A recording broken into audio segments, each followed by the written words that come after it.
Yo mga idol, kamusta? Sports Talk PH nga pala. Ang laban ni Inoue, pag-usapan natin yan mga idol.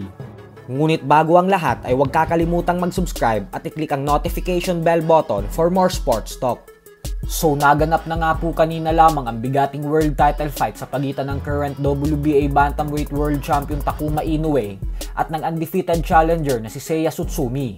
At sa laban nga po na ito ay hindi nagmukhang kampyon ang kapatid ng binansagang halimaw ng Japan. Gawa nang wala itong naging sagot sa mga patama ni Tsutsumi. Buong 12 rounds po kasi ay hindi man lang tumigil sa pagbabato ng suntok ang challenger.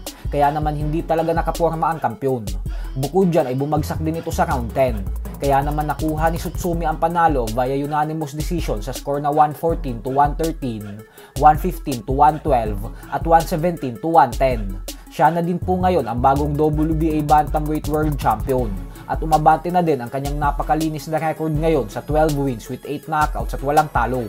Habang ang kapatid naman ni Takuma na si Naoya Inoue ay halatang dismayado ng husto matapos makitang binugbog ni Tsutsumi ang kanyang nakababatang kapatid sa mismong harapan niya. Sa kabilang banda naman mga idol ay matapos nga pong talunin ng ating pambato na si former WBO Bantamweight World Champion Janriel Casimero ang matibay na Mexican former world title challenger Saul Sanchez via first round knockout, ay agad na nga po itong dumiretso sa isang eat all you can buffet upang kumain. Sobrang sarap po nito sa pakiramdam mga idol para sa parte ni Casimero dahil matapos siyang gipitin ang kampo ni Saul Sanchez nang dahil sa pinigasya nito ng husto at hindi pinayagang lumagpas sa 128 pounds sa mismong araw ng kanilang laban bilang parusa kapalit ng kanyang pag-overweight sa weigh-in kahapon, ay pwedeng-pwede na ulit siyang kumain ng todo-todo ngayon.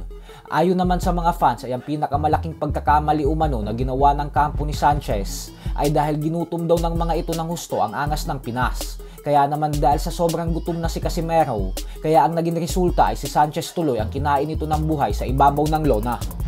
What's up? Kain tayo, kain. Easy money, salamat champ. Oy, easy money ah. Wala to. Alam na gabi? Hindi niya alam. Kwento na daw niya sila. Sabi ko ano ba?